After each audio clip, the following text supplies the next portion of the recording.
Parents మెచ్చిన university సంకల్ Chand Patel university Gujarat. Dasari గారి తర్వాత, శ్రీహరి గారి తర్వాత మీ కెరీర్‌లో ముందుగా మాట్లాడుకోవాల్సింది కృష్ణవంశీ గారి గురించి. అవును. అంటే నేను చాలా సగర్వంగా చెప్తాను. తెలుగు సినిమా దర్శకులందరూ అంటే నేను సమకాలీన దర్శకుల గురించి చెప్తున్నాను. 'కేవీ రెడ్డి' అంత గొప్పవారి గురించి కాదు. వాళ్ళందరికీ ఉండే దర్శకత్వం మీద ఉండే పట్టు ఒక ఎత్తు. కృష్ణవంశీ గారికి ఉండే పట్టు ఒక ఎత్తు. అవును. ఆయన హిట్లు తీయొచ్చు, ఫ్లాపులు తీయొచ్చు అది వేరే అది సంగతి. వేరే విషయం అది. అది వేరే విషయం. అది it's a part of life అబ్బా! ఆ! పార్ట్ ఆఫ్ లైఫ్ అది. అవును. బట్ ఆయన వ్యక్తిత్వము, ఆయన ఆలోచన విధానం చాలా అద్భుతమైన విషయం. అవును. నేనొక మాట చెప్తా ఏమనుకోకపోతే. సినిమా కన్నా మించిన ప్రతిభ ఆయనను ముంచిందా అనిపించింది నాకు. కృష్ణవంశీ గారినా? హ్మ్. సినిమా అనేది ఒక స్థాయి అనుకుందాం. ఒక ఇంత అనుకుందాం. దానికి మించిన ప్రతిభ ఆయనకుంది. హ్మ్. అది బహుశా ఆయనకు అడ్డంకి అయిందా అనిపించింది. మీరు ఎలాంటి సందర్భంలో అన్నారు గానీ చాలా కరెక్ట్‌గా అన్నారు. ఆహ్, చాలా ఆహ్, ఎక్కువ ఆలోచించేస్తారు గదా! చాలా చాలా డెప్త్‌కెళ్తాడు. హ్మ్.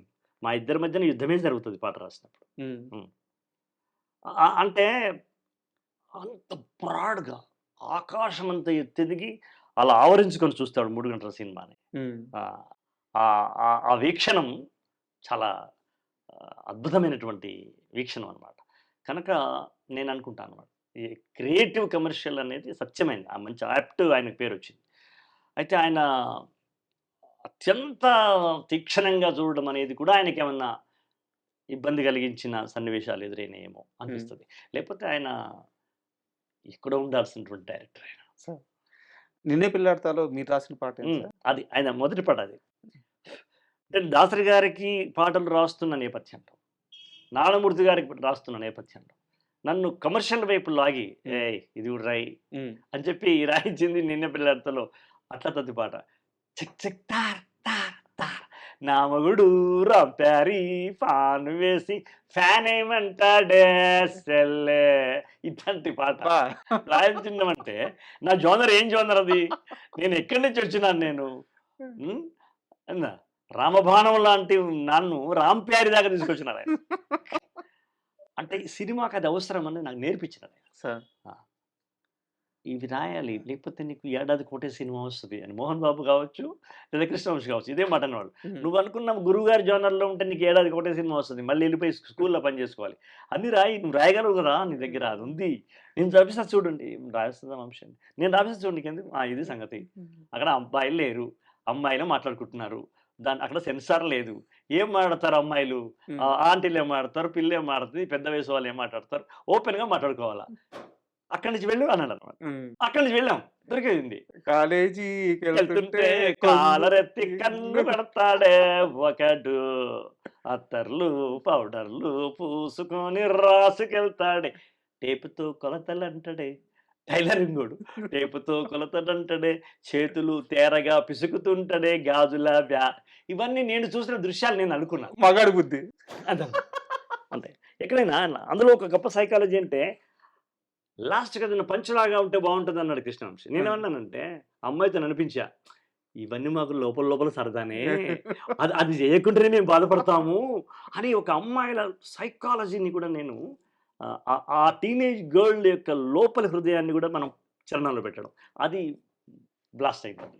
సార్. అట్లా. అంటే అన్ని పాటలు గురువుగారు సిరివెన్నెల గారు రాశారు. హ్మ్. ఈ ఒక్క పాట నేను రాశాను. ఓకే. బట్ ఈ ఒక్క పాట తన అస్తిత్వాన్ని తను నిలబెట్టుకున్నది. శాస్త్రి గారి మీద మీకుండే అభిప్రాయం ఏంటి అంటున్నా? ఆయన జోనర్‌లో ఆయన అద్భుతమైన పాటలు రాసినాడు. హ్మ్. ఆయన ఎక్స్‌ప్రెషన్స్ గాని, ఆయన రాసిన పల్లవులు గాని, ఆయన పాటలు గాని, హ్మ్. అవి చిరకాలం నిలిచిపోయేటువంటి పాటలు రాసినాడు. ఆయనే ఒకసారి ఒక మాట అన్నాడాయన.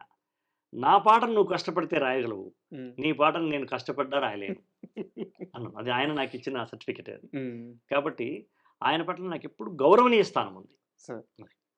మీరన్నట్టు ఇందాక కృష్ణవంశీ గారి గురించి మీరు ఏ మాటైతే అన్నారో, సాహిత్య ప్రక్రియలో ఆయనకు గూడా అదే వర్తిస్తది. అది. ఎందుకంటే ఆహ్, ఒక 2, 3 లైన్‌లు రాయాలన్నా కథ మొత్తం వింటారు. అవును. కథ మొత్తం విని దాన్ని కూర్చొని ఆ కథ చెప్పాలనుకున్న మథన టైంలో పడిపోయి, హ్మ్. రాత్రింబవళ్ళు మథనపడి అవును. అంటే ఒక రకంగా చెప్పాలంటే సినిమాకు అవసరం లేనంత ఎక్కువగా కష్టపడతాడు సిరివెన్నెల గారు. హ్మ్. మా గురువుగారు మా దాసరి గారు చెప్పిందంటే, "నీ బ్రెయిన్ అంత అవసరం లేదురా ఇంత చాలు" అనేవాడు. అంత కష్టపడకు నువ్వు. ఇలా రాయి, ఇట్లా మామూలుగా వెళ్ళు. అంతొద్దు. అంత అవసరం లేదు ఇక్కడ.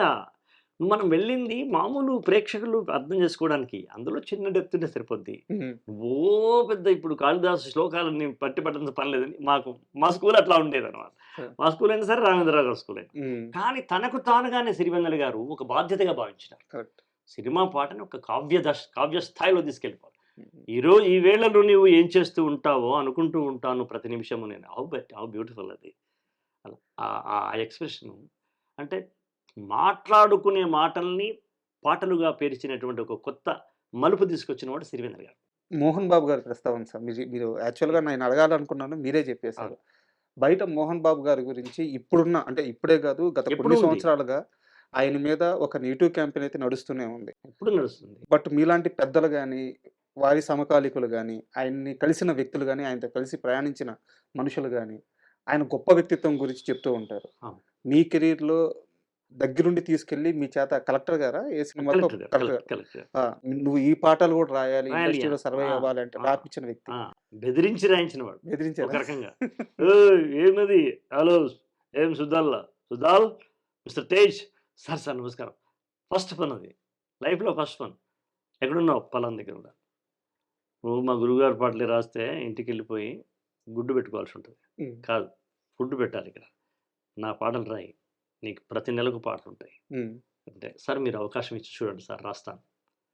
అయితే నేను క్యాసెట్ పంపిస్తున్నాను. హ్మ్. నాకు 2 పల్లవులు రాసి పంపు. అందులో ఒకటి బాగుంటే అది నువ్వే రాస్తావు. లేదనుకుంటే నాకు రామ్ అన్నాడు. హ్మ్. మీరు ఇవ్వండి సార్ అన్నా. ఛాన్స్ ఇవ్వడం ఆషామాషీగా ఏదో ఇచ్చేయడం కాదు. మళ్ళీ టెస్ట్. టెస్ట్ ఉంటదిగా. హ్మ్. టెస్ట్ ఎందుకు టెస్ట్ ఉంటదంటే ఇది నీ మొహమాటానికో, నా మొహమాటానికో నడిచేది కాదు సినిమా. హ్మ్. సినిమా అనేది మన ఇద్దరి మధ్యన బంధం ఉంటే మీరు మా ఇంటికి భోజనం చేయండి. మేము ఇంటికొచ్చి భోంచేస్తాం. ఇక్కడ కాదు కదా! ఏం పంపించారు సార్? ఆయన పంపించండి కోటి గారు దానికి. హ్మ్. నన్నే నానని నానని నారని నారె నరరి నన్న నాన్న నన్నని నన్నని నారె నరరి అన్నాడు. అప్పుడు నేను చాలా తీవ్రంగా దాసరి గారికి రావుడు దర్బారో ఏదో బ్రహ్మాండమైన పాటలు రాస్తాను. మా నాన్న జోనర్‌లో రాస్తున్నా. హ్మ్. అది ఇచ్చినారు ఆయన. హ్మ్. నేను ఆయన 2 రాయమన్నారు గాని నేను ఒకటే రాసా. దొంగ జాబిలి ఇచ్చిపో పెదవితో జున్ను పలారం రంగసానిలా అందుకో నన్నని తాను ప్రసాదం అని రాసాను. హ్మ్. దొంగ జాబిలి ఆయనకు నచ్చింది. అంటే ఆ ఎక్స్‌ప్రెషన్‌లో హ్మ్. ఆయనకు ఆ 'అంగ' అనే మాట ఉంది కదా!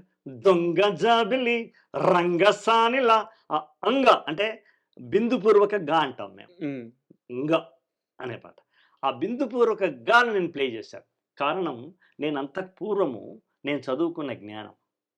నన్నయ్య నుండి నారాయణ రెడ్డి గారి దాకా వివిధ కావ్యాల్లో పాత్రకు తగినట్టుగా, సన్నివేశం తగినట్టుగా వాళ్ళు ఏ పదాలు వేసినారో నేను కంఠదగ్నంగా నేర్చుకొని ఉన్నాను. హ్మ్. ఇక్కడ మోహన్ బాబు గారు అడగగానే నాకు అర్థమైపోయింది. తనకేం కావాలి, తన జోనర్ ఏంటో అర్థమైపోయింది. ఎట్లా ఆయన చెవిని పట్టుకోవాలన్నది అలవోకగా వచ్చేసింది. జంగమరాలి బట్టి అని శ్రీనాథుడు అంటాడు ఒక దగ్గర. సార్. ఒక భూత పద్యం ఉంటుంది. జంగమరాలి బట్టి అని. మిగతాది నేను చెప్పను. అలా గా ఉపయోగించినాను ఆయన. ఇంగమ హ్మ్. అలా అన్నమాట. ఆ అంగమ అనేది ఒక పంచ్‌లా ఉంటది శృంగారానికి అన్న సంగతి నాకు ముందే తెలుసు. దాన్ని ఔచిత్యం అంటారు. హ్మ్. ఔచిత్యంగా ఏ రసానికి ఏ పదాలు ఉపయోగించాలి. అది నేను ఉపయోగించా. రంగసానిలా అందుకో పెదవితో కొత్త ప్రసాదం. ఇలా ఆయన నచ్చిందప్పుడు. ఆయన నచ్చింది. ఓకే పల్లవి అన్నాడు. హ్మ్. నువ్వు తిరుపతికొచ్చేసేయి గురువుగారి పని అయిపోయినాక. ఆ! నేను ఇక్కడ గురువుగారి పని చూసుకొని ఆయన నుంచి మళ్ళీ తిరుపతికెళ్ళిపోయాను. ఆయన నన్ను కాపాడినాడు. నిజంగా గూడా ఆయన నన్ను కాపాడియకపోతే నేను ఇంతకాలం ప్రయాణం చేసేవాడిని కాదు. సార్. అందుకని నేను ఎప్పుడు చెప్తాను. దాసరి గారు, మోహన్ బాబు గారు, మా శ్రీహరి గారు వీళ్ళు నన్ను ఒక రవ్వ నా ఓ 20 ఏళ్ళు కావడానికి నాకు తోడ్పడినారు. ఆ తర్వాత ఆటోమేటిక్‌గా రాఘవేంద్రరావు గారు, తర్వాత మిగతా రైటర్లు కృష్ణవంశీ గారు, రాఘవేంద్రరావు గారు చాలామంది, రాజమౌళి గారి దాకా. సార్. రాఘవేంద్రరావు గారి నుంచి రాజమౌళి దాకా వాళ్ళందరూ మనకు గౌరవనీయులే వాళ్ళందరూ. వాళ్ళందరూ మనల్ని అద్భుతంగా మన నుంచి రాబట్టుకున్న వాళ్ళే. కానీ మనకు ఒక కృతజ్ఞత ఉంటదిగా. సార్. ఒక కృతజ్ఞత ఉంటది కదా! ఆ కృతజ్ఞత అనేది మాత్రం ఉంటది. అట్లాగే 'ఠాగూర్' సినిమాలో చిరంజీవి గారు ఆయన వద్దులే ఎదురు గారు రాస్తారులే అంటే అయిపోయింది కదా! బట్ మనకు జాతీయ అవార్డ్ వచ్చింది. హ్మ్. అలా కొంత మన మీద సాభిప్రాయం కావచ్చు, మన పట్ల ఒక ప్రేమ కావచ్చు, వాత్సల్యం కావచ్చు. అలా జరిగింది. And for more videos, Please subscribe to iDream. Please subscribe to iDream. Please subscribe iDreams. And please subscribe to iDream. For more videos, subscribe to iDream. please like, share, and subscribe to the channel. Congratulations, iDream. Subscribe to iDream. Subscribe to iDream. So subscribe to iDream Media. iDream ki iDream team అందరికి huge congratulations. Please subscribe iDream Media. Please subscribe to iDream. Subscribe iDream. Please subscribe to iDream. iDream అంటే నా కళల channel subscribe చేసుకున్న నోరు తిరుగుతలేదు, మీరైతే గంట గుర్తు కొట్టండి. For more such videos, please subscribe to iDream. Subscribe to iDream. Please subscribe to iDream. Please subscribe iDream Media. Please do subscribe to iDream. Please subscribe to iDream Media. For best entertainment and information, please subscribe iDream. And don't forget to subscribe to iDream.